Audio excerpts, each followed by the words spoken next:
एक ऐसा केस जिसमें आप सुनेंगे कि पैसे की ताकत गवाहों के बयान और सबूतों को कैसे बदल देती है। हेलो दोस्तों, कैसे हो आप? आप सभी को होली और फाग की बहुत बहुत बधाई हो।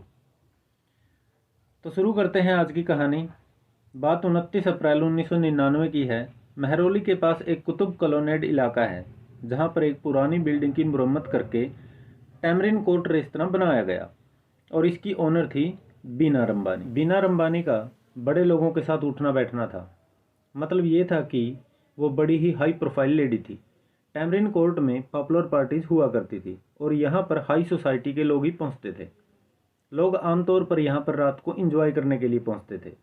इस रेस्तरां को वाइन सर्व करने का लाइसेंस अभी तक नहीं मिला था। हालांकि इन्होंने अप्लाई कर रखा था लेकिन मिला नहीं था। इसके बावजूद भी वहाँ पर चोरी छिपे ये सब चीज़ें हुआ करती थी क्योंकि बीना रंबानी का अपना एक रुतबा और पहुँच थी। बीना रंबानी की बेटी मालिनी रंबानी मॉडलिंग की दुनिया में थी और फिल्मी लोगों के साथ इसकी जान पहचान थी। इनके पति जॉर्ज मेलहाट एक कैनेडियन थे। ये तीनों मिलकर इस रेस्तरां को चला रहे थे। सप्ताह में प्रत्येक थर्सडे को एक स्पेशल पार्टी हुआ करती थी जिसका नाम था थर्सडे स्पेशल नाइट, और इसमें वही लोग जाते थे जो इस रेस्तरां के बारे में जानते थे, मतलब कि पावरफुल लोग, जिससे कि लोकल पुलिस भी रेस्तरां के लाइसेंस या अन्य चीज़ों के बारे में कोई पूछताछ नहीं करती थी। 29 अप्रैल 1999 को थर्सडे का दिन था और उसी दिन थर्सडे स्पेशल पार्टी रखी गई थी। उसी वीक बीना रंबानी के पति 6 महीने के लिए कनाडा किसी बिजनेस के सिलसिले में जा रहे थे। बीना रंबानी ने इसी बात का बहाना बनाकर ये पार्टी रखी थी और लोगों से कहा कि उनके पति 6 महीने के लिए कनाडा जा रहे हैं तो उन्हीं के लिए ये एक फेयरवेल पार्टी है। लेकिन बाद में जब पता चलता है तो यह महज एक धोखा था। असल में अलग अलग नामों से, जैसे बर्थडे पार्टी, फेयरवेल पार्टी, किसी की शादी की पार्टी, एनिवर्सरी की पार्टी, इन नामों का सहारा लेकर यहाँ पर थर्सडे स्पेशल पार्टी रखी जाती थी। और इस पार्टी की खासियत ये थी कि जो खास बड़े लोग थे जिन्हें इस पार्टी के बारे में पता था, उन्हें खुफिया तरीके से एक कूपन दिया जाता था जिसे वो पैसे देकर खरीदते थे और उसी कूपन के आधार पर वो रेस्तरां में जाकर खाना खा सकते थे, चाहे तो शराब भी पी सकते थे। हालांकि यह गैरकानूनी था क्योंकि रेस्तरां के पास ऐसा कोई लाइसेंस नहीं था। रेस्तरां के अंदर इन्होंने एक बार भी बनाया था जिसका नाम इन्होंने रखा था वंस अपॉन ए टाइम। एक लड़की थी जेसिका लाल। वो मॉडलिंग की दुनिया में अपने पैर जमाने की कोशिश कर रही थी और छोटे मोटे मॉडलिंग के रोल भी कर लिया करती थी। उसकी दोस्ती थी बीना रंबानी की बेटी मालिनी रंबानी से। तो मालिनी रंबानी ने जेसिका लाल को उस दिन कहा कि हमारे यहाँ पर एक पार्टी है और तुम यहाँ आकर बारटेंडर के रूप में काम करो। उस दिन 2 मॉडल ऐसे थे जिन्हें बारटेंडर की जिम्मेवारी सौंपी गई थी। एक थी जेसिका लाल और दूसरा था साइन मुंशी। साइन मुंशी भी मॉडलिंग की दुनिया में अपनी किस्मत आजमा रहा था। तो साइन मुंशी और जेसिका लाल 29 अप्रैल की रात को थर्सडे की स्पेशल पार्टी में टैमरिन कोर्ट के बाहर वंस अपॉन ए टाइम में मेहमानों को ड्रिंक सर्व कर रहे थे। इधर दूसरी तरफ उसी दिन मनु शर्मा, जिसका असली नाम सिद्धार्थ वशिष्ठ है, जो हरियाणा के एक बेहद ताकतवर और बेहद अमीर मंत्री विनोद शर्मा का बेटा है, उसे अपने घर चंडीगढ़ जाना था। लेकिन वो चंडीगढ़ न जाकर पहुंचता है न्यू फ्रेंड्स कॉलोनी में अपने एक दोस्त से मिलने जिसका नाम था टोनी। उसका असली नाम है अमरिंदर सिंह कोहली। तो मनु शर्मा रात के तकरीबन 7-8 बजे टोनी के पास पहुंचता है। वहां पर टोनी का एक और दोस्त था जिसका नाम था आलोक खन्ना। थोड़ी देर बाद वहां पर एक शख्स और आता है जिसका नाम था विकास यादव, डीपी यादव का बेटा। मनु, टोनी, आलोक और विकास, ये चारों वहां पर ड्रिंक करते हैं। रात तकरीबन 11:30 या 12 बजे मनु शर्मा इनको बोलता है कि चलो टैमरिन कोर्ट चलते हैं। वो वहां पर पहले भी जा चुका था, इसलिए उसे पहले से ही पता था कि आज वहां पर थर्सडे स्पेशल पार्टी है।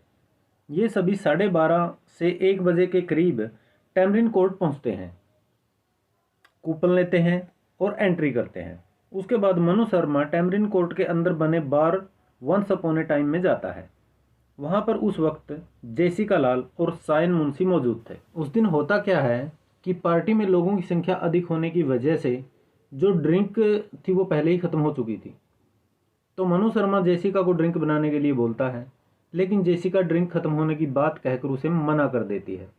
उसके बाद मनु शर्मा अपनी जेब से 1000 रुपये निकालता है और जेसिका को बोलता है कि तुम मेरे लिए सिर्फ एक ड्रिंक बना दो और ये 1000 रुपये रख लो। इस पर जेसिका उसे कहती है कि ड्रिंक खत्म हो चुकी है, अब और नहीं मिल सकती, और ये पैसे वैसे मुझे मत दिखाओ। मनु शर्मा पहले से ही काफ़ी नशे में था और ये सब सुनने के बाद उसका पारा चढ़ जाता है। वो अपना .22 बोर का रिवॉल्वर निकालता है और जेसिका को डराने के लिए एक फायर छत की तरफ कर देता है। फिर जेसिका को ड्रिंक बनाने के लिए बोलता है, लेकिन अब की बार भी जेसिका बिना डरे मना कर देती है। वो सोचती है कि नशे में है और ऐसे ही बोल रहा है, लेकिन अब की बार वो जैसे ही मना करती है, मनु शर्मा रिवॉल्वर को जेसिका के मुंह की तरफ करता है और फायर कर देता है। गोली जेसिका की कनपटी पर लगती है और वो वहीं पर ढेर हो जाती है। साइन मुंशी और मनु शर्मा के तीनों दोस्त विकास यादव, टोनी और आलोक, ये चारों उस वक्त वहां पर मौजूद थे। उसके बाद उन्हें एहसास होता है कि ये क्या हो गया और चारों वहां से भाग जाते हैं। पार्टी के शोर की वजह से ज़्यादातर लोगों को गोली की आवाज़ सुनाई ही नहीं दी। जब साइन मुंशी और उसके आसपास खड़े लोगों ने शोर मचाया तो बीना रबानी और अन्य लोग आकर देखते हैं कि जेसिका लहूलुहान पड़ी हुई है। ये आनन फानन में जेसिका को पास के ही एक हॉस्पिटल में ले जाते हैं, जहां पर डॉक्टर उन्हें किसी दूसरे हॉस्पिटल में ले जाने की सलाह देता है। तो ये जेसिका को अपोलो हॉस्पिटल ले जाते हैं, जहां पर डॉक्टर उसे मृत घोषित कर देता है। जब मनु शर्मा और उसके साथी वहां से भागे थे तो वो दो अलग अलग ग्रुप में भागे थे। मनु शर्मा बिल्कुल अलग और विकास, आलोक और टोनी एक अलग ग्रुप में।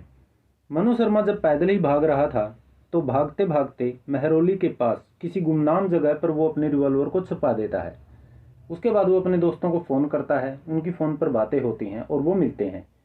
उसके बाद में फिर से वो उस जगह पर आते हैं जहाँ पर रिवॉल्वर को छुपाया गया था।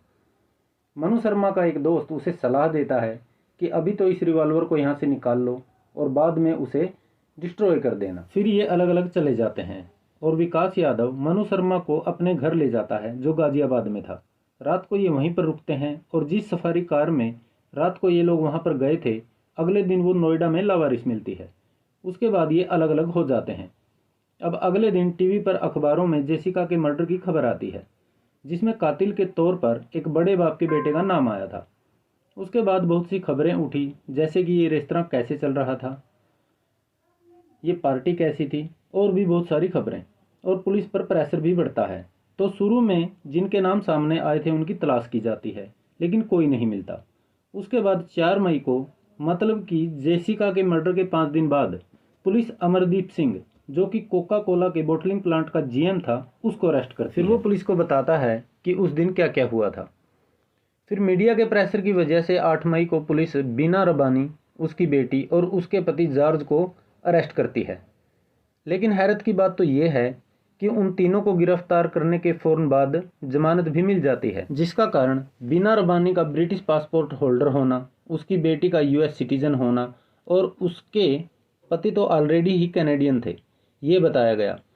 और ये भी कहा गया कि उनका केस काफ़ी हल्का था, जो ये था कि आप बिना लाइसेंस के अपने रेस्तरां में ये सब चला रहे थे, इसलिए गिरफ्तारी के कुछ घंटे बाद ही उन्हें जमानत मिल जाती है।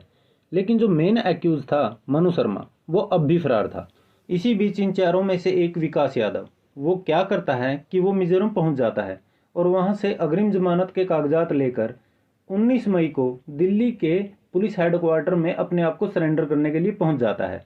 पुलिस उसे देखती है और सोचती है कि अब इसे अरेस्ट कर लेंगे, लेकिन जब वो उन्हें मिजोरम कोर्ट के अग्रिम जमानत के कागजात दिखाता है तो पुलिस को उसे छोड़ना पड़ता है।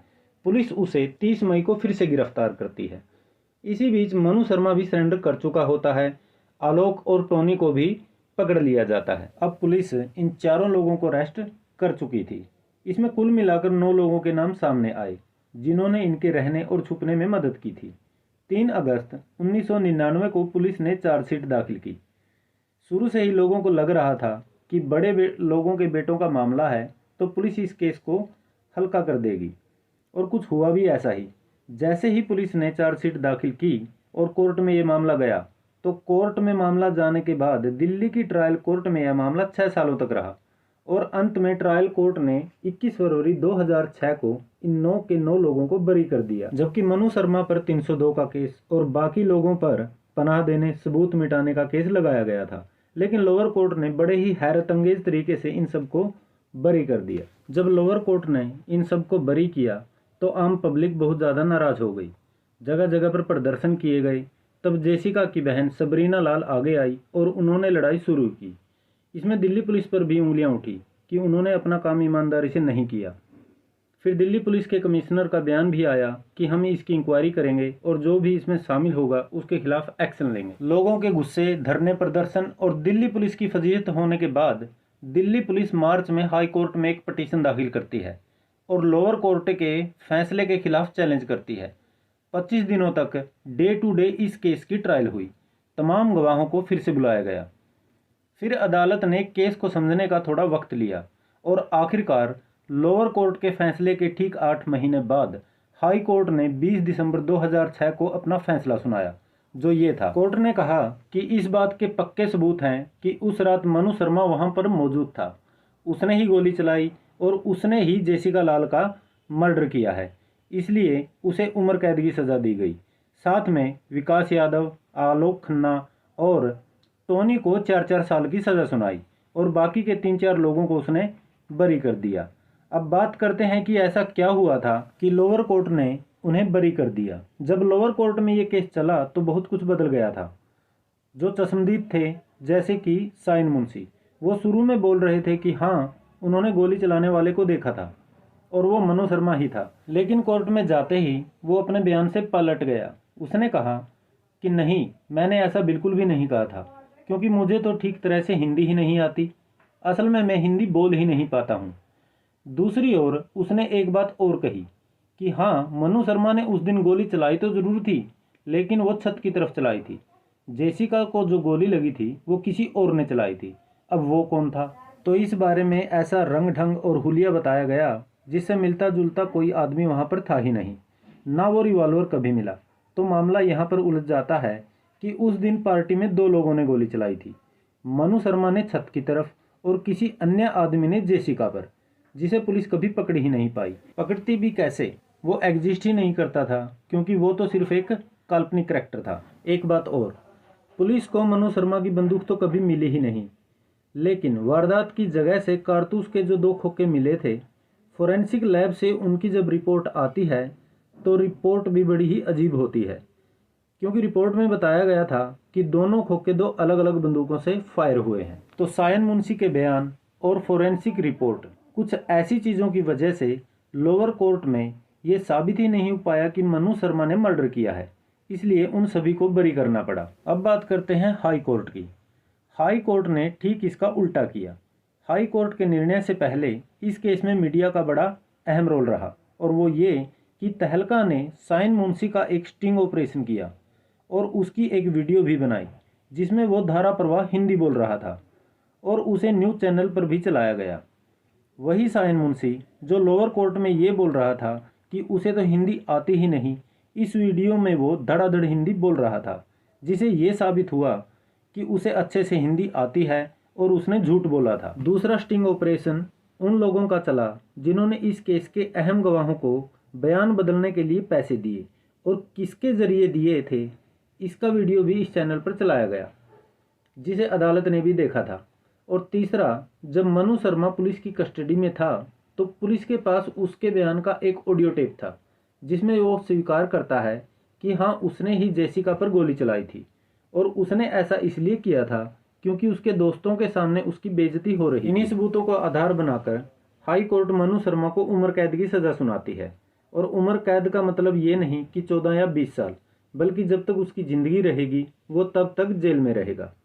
और उसके तीनों साथियों विकास यादव, आलोक खन्ना और टोनी को 4-4 साल की सज़ा सुनाती है। इस केस में अगर आम जनता का सहयोग ना होता, लोगों में गुस्सा ना होता और मीडिया अपना काम ईमानदारी से न करती, तो शायद जेसिका लाल के गुनहगारों को सज़ा ही नहीं मिलती। तो दोस्तों, ये थी आज की कहानी जेसिका लाल मर्डर केस के बारे में। मिलते हैं एक नए केस, एक नई कहानी को लेकर। तब तक के लिए गुड बाय।